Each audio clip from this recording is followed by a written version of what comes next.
there are different evolutions of tragedy.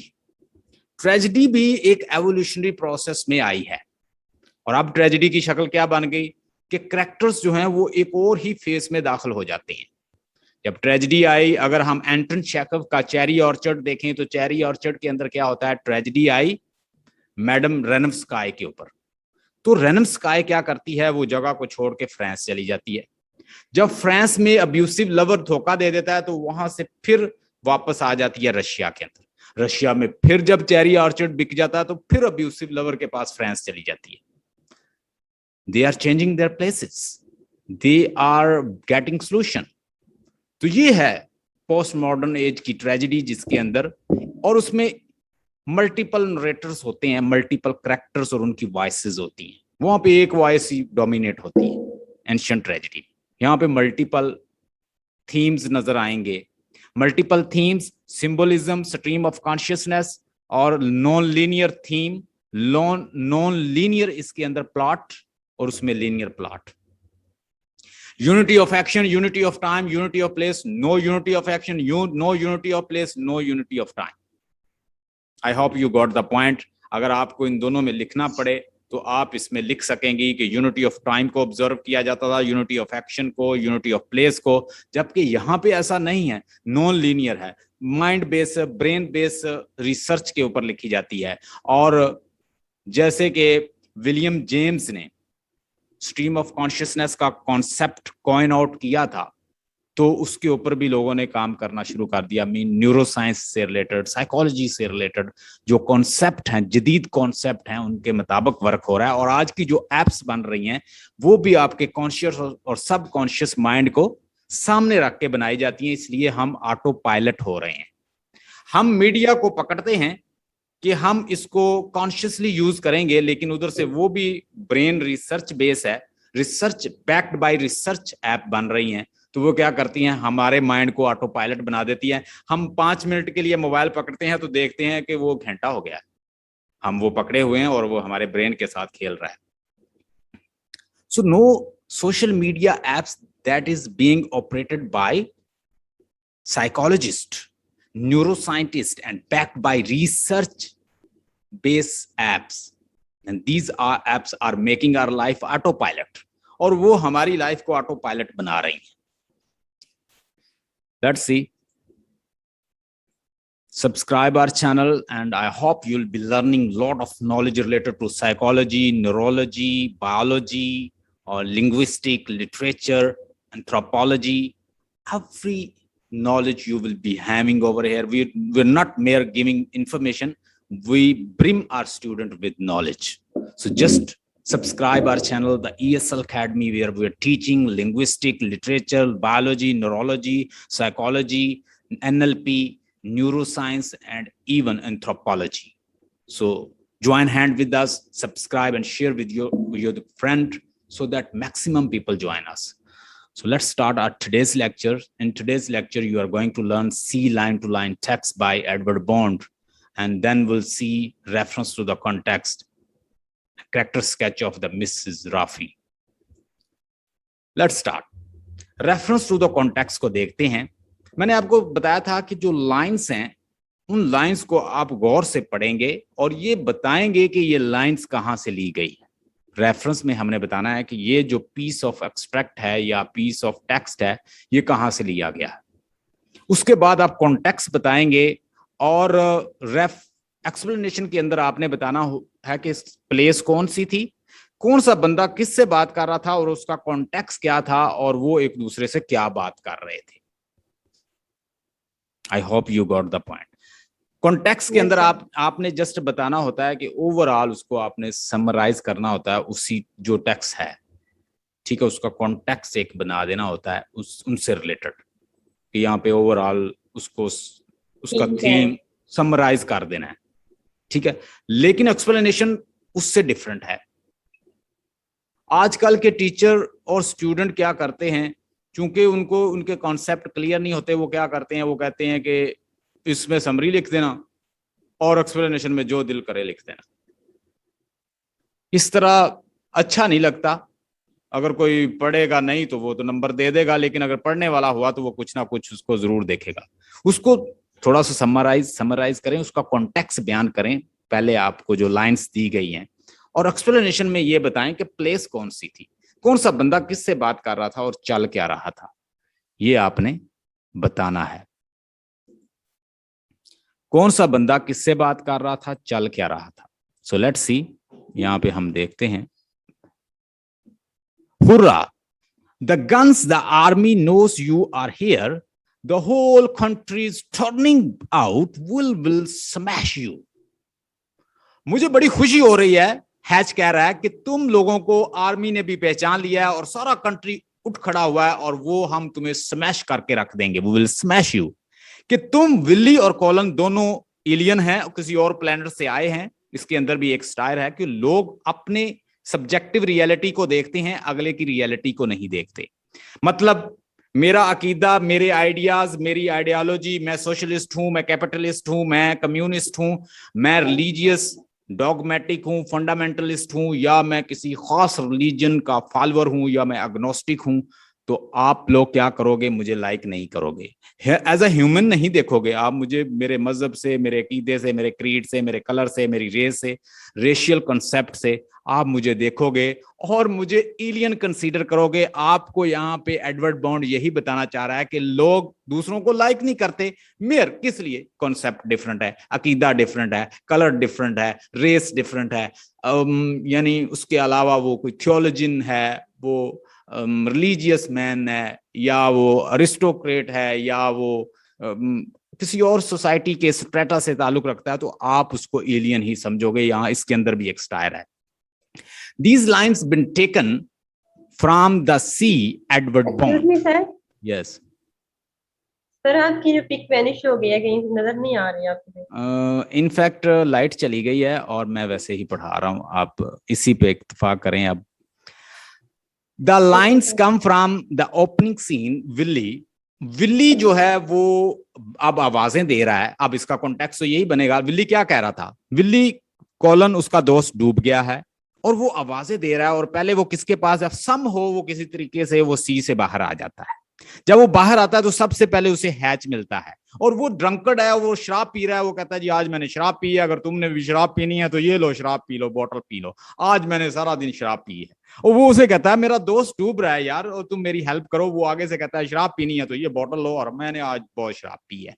और ऊपर से वो इवन के पास जाता है, फिर हैच के पास जाता है। हैच वैसे ही कुछ सुपर नेचुरल पे बिलीव करने वाला, एलियन पे बिलीव करने वाला, और वो totally out of minded person है। और वो आगे से उसे क्या बता रहा है कि मैं आप लोगों को जानता हूं, आप लोग हमारे इस प्लेनेट पे हमला करने आए हो, और हमारी फोर्स ने भी तुम्हें भांप लिया है, और हमारे लोगों ने भी। देखो कैसी आवाजें आ रही हैं मशकों की, और अभी हम आपके ऊपर हमला करेंगे और हम आपको स्मैश कर देंगे। ठीक है, ये बात है। और जी ये जब हम एक्सप्लेनेशन में हम लिखेंगे, यहाँ पे आप लिखेंगे कि विल्ली क्या कर रहा था, विल्ली की क्या पोजीशन थी वहां पे, विल्ली उन किन किन के पास गया, वो हम कॉन्टेक्स्ट सा बताएंगे। और hearing the discharge of the heavy gun, तो वो आगे से जब वो हैवी गन का रिस्पॉन्स सुनता है, तो यहाँ पे भी एक बड़ा स्टायर है, वो साथ ही कह देता है कि हम, हमारी फोर्स ने भी तुम्हें जांच लिया है, हमारी फोर्स ने भी तुम्हें पहचान लिया कि तुम किसी और प्लेनेट से आए हो और हमारे प्लेनेट के ऊपर हमला करने वाले हो। हमारी गवर्नमेंट जो है वो भी अलाइव है, वो भी अलर्ट है, and they have noticed your dangerous position over here. तुमने जो इन्विजन किया है हमारे कंट्री के ऊपर, प्लेनेट के ऊपर, उसको हमारी फोर्स ने भी भांप लिया। जी देखो तुम आवाजें सुन रहे। अब ये तो है इसका कॉन्टेक्स्ट, अगर ये आ जाए तो आपने, और यहां पे आपने क्या करना है, पहले आपने क्या बताना है कि जो बंदा आगे से रिएक्शन दे रहा है इस चीज का, वो कौन था, किससे बात हो रही थी। एक है हैच और दूसरा कौन है, विल्ली। ठीक है, अब हैच जो है वो किसको रिस्पॉन्स दे रहा है, इस विल्ली को। ये दोनों एक दूसरे से बात कर रहे हैं, आप बताएंगे इसने क्या बात की थी, ये किस पोजीशन पे खड़ा था, इसने आगे से क्या रिस्पॉन्स दिया था, और जो इवन था उसका रिस्पॉन्स भी क्या था। लो जी, इसकी बड़ी अच्छी एक्सप्लेनेशन बन जाएगी। तो ये है आपका आपका वो रेफरेंस, और ये है कॉन्टेक्स्ट। और ये आपकी एक्सप्लेनेशन। एक्सप्लेनेशन में मैंने आपको बता दिया पोजीशन, आपने वो स्टेट बतानी है, सेटिंग बतानी है, कहाँ खड़े थे वो, और कौन किससे बात कर रहा था, और क्या बात चल रही थी, और कौन सा सीन था ये भी बता देना कि ये सीन 1 है, जहां ओपनिंग सीन है। ठीक है, आप कर लेंगे इसकी एक्सप्लेनेशन? चलें कर अब लूंगी। दूसरी देखें, दूसरा देखें, ये दूसरे सीन से लिया गया है। I am not interested in this newfangled craze to support the trading efforts of the empire by getting the east coast into native dress। यहाँ पे थोड़ी सी हमें वो, जिसे वो कहते हैं ना, रेशियल कंसेप्ट जो है वो थोड़ा सा देती है। देखिए यहाँ पे वो इंडिया का, वो कहता है कि हमारे पास इंडिया का भी पड़ा हुआ है सामान। अगर आप इंडिया का कोई ड्रेस लेना चाहती है ना, असल में वो ड्रेस टेलर है ना, तो ड्रेस वगैरह बेचता है, कपड़े वगैरह बेचता है। यस। अब ये उसके पास आई है हैच के पास। मिस्टर हैच एक ड्रेसर भी है और ड्रेस वगैरह बनाता है, और ट्रेलर भी है, और वो बेचता भी है। अब यहाँ पे एक तो है मिसेस टाइल हाउस, और दूसरी है मिसेस राफी। अरिस्टोक्रेटिक लेडी है, और ये दूसरों को मैनिपुलेट करती है, मतलब एक अपर मिडिल क्लास की अरिस्टोक्रेटिक लेडी है। और क्या करती है, दूसरी वेमेन्स को, करेक्टर्स को वो मैनिपुलेट करती है। और उसमें जो मेन करेक्टर जिनको मैनिपुलेट करती है, टाइल हाउस को, मिसेस टाइल हाउस को, ठीक है, उसके बाद कार्टर को, और उसके बाद हॉलर कार्ट को, और उसके अलावा ये जो हैच और इवन, ये सारे मतलब उसके रहमो करम पे थे। वो चीजों से, वो एनजीओ से पैसे इकट्ठे करके वो उनको देती थी। आई एम नॉट इंटरेस्टेड। अब वो हैच के साथ इसकी बात हुई है। हैच कहता है कि देखो मेरे पास ये वैरायटी पड़ी है, वो पड़ी है, ये पड़ी है, फलां पड़ी है, ये सारी वैरायटी लो, और ये इंडिया से आई है। कहती तुम मुझे, मैं इतनी, कहती फैंगल्ड करे, मैं इस तरह की चीप, जो आप मुझे, मैं इस तरह की चीप चीजों को नहीं इंटरेस्टेड नहीं हूं। इस तरह की सस्ती चीजों में, चीप चीजों में, घटिया चीजों में इंटरेस्ट, इसका क्रेज नहीं है मुझे कि मैं सपोर्ट करूं किसी की एम्पायर को गेटिंग। चूंकि इंडिया जो क्या है, इंडिया एक कॉलोनी था ब्रिटिश का, तो हो सकता है कि वो कंट्री वाले क्या कर रहे हैं, मेरे कंट्री वाले उनका माल ले आते हैं ताकि हमारे उनके साथ ट्रेड अच्छी हो जाए, हमारा उस कॉलोनी का माल ज्यादा बिक जाए। तो मैं इस तरह की चीजों में, कॉलोनीज में इंटरेस्टेड नहीं हूं कि मैं सस्ती चीजें लूं, किसकी, इंडियन या इस तरह की कॉलोनीज की चीजें लूं। तो यहाँ पे वो ये बता रही है। The passage come from the scene to the play the sea by Edward Bond, ये उसका रेफरेंस है। और ये देखिएगा वही चीज जो मैंने अभी बताई, ये डोरीज जो ना, ये क्लीन टाइप होते हैं जो इंडिया में बनते हैं। Mrs Rafi is the with drapers shop, उसी यानी हैच की शॉप पे है। She speaks the answer to Mr Hatch offer of the Indian dories. She wants to purchase the velvets in the blue colors, which is not in stock at the moment. Mr. Hatch, the draper, wants her to buy something, क्योंकि उसे पैसों की जरूरत है। वो बेचारा कह रहा है कि वो ये इंडिया का बना डोरीज ले लो। तो वो उसको भी क्या करती है, वो उसको क्रिटिसाइज करती है कि मैं इसलिए नहीं बनी, मैं इतनी क्रेज नहीं है मैं, मुझे इतनी चीप चीजों का, कि मैं दूसरी कॉलोनीज की चीजों को प्रमोट करूं और लूं और अपने घर में रखूं और लोग दूसरे भी बाय करें। यहां पे एक अरिस्टोक्रेटिक वो सेंस दे रही है अपनी। ठीक है, यहां पे आपने बताना है कि बात किससे हो रही है, हैच से। हैच क्या है, ड्रैपर है, शॉपकीपर है। और बात कौन कर रही है, मिसेस राफी। और मिसेस राफी के साथ एक और उसकी फ्रेंड है, मिसेस टाइल हाउस। ठीक है, ये दोनों, ये सर कॉन्टेक्स्ट में हम एक ही थीम नहीं लिख सकते सारी लाइन का? मतलब किस तरह कॉन्टेक्स्ट में लिख मतलब सकते, एक प्ले है ना? यस सर, एक प्ले कॉन्टेक्स्ट में, उसका थीम तो एक ही होगा ना? हाँ कॉन्टेक्स्ट में लिख सकते हैं एक, लेकिन ज्यादा नहीं, 4-5 लाइनों से ज्यादा आपने कॉन्टेक्स्ट नहीं बनाना। लेकिन एक्सप्लेनेशन को थोड़ा सा बढ़ा सकते हैं। अगर आप इसका साइज देखें तो कॉन्टेक्स्ट का बहुत कम उसने बनाया है, लेकिन एक्सप्लेनेशन में आप देख रहे हैं कि वो पैराग्राफ एक अच्छा बन रहा है।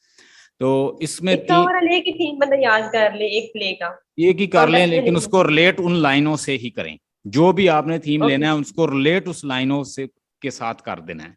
जब एक्सप्लेनेशन आप करोगे, एक्सप्लेनेशन में मैंने जैसे बताया कि कैरेक्टर को फाइंड आउट करो, जगह कौन सी है, सेटिंग कौन सी है, बंदा कौन किससे बात कर रहा है और वो क्या कर रहा है, क्या वो तंज तो नहीं कर रहा, उसको क्या कर रहा है, क्या परसुएड कर रहा था और वो परसुएड क्यों नहीं हो रही थी, वो परसुएसिव लैंग्वेज किसकी थी और वो एक शॉपकीपर किस तरह से परसुएड करता है और वो क्या बाय करना चाहती थी, वो कुछ और खरीदना चाह रही थी और वो उसके अंदर क्या था, उसकी टोन के अंदर। ये सारी चीजें आप एक्सप्लेनेशन में बता सकते हैं। जितना अच्छा लिखेंगे वो आपको ज्यादा मार्क्स देगा कि इसको इसके कंसेप्ट ठीक है, क्योंकि स्टूडेंट इतना खोल के नहीं बताते तो टीचर को पता चल जाता है इसने नहीं पढ़ा।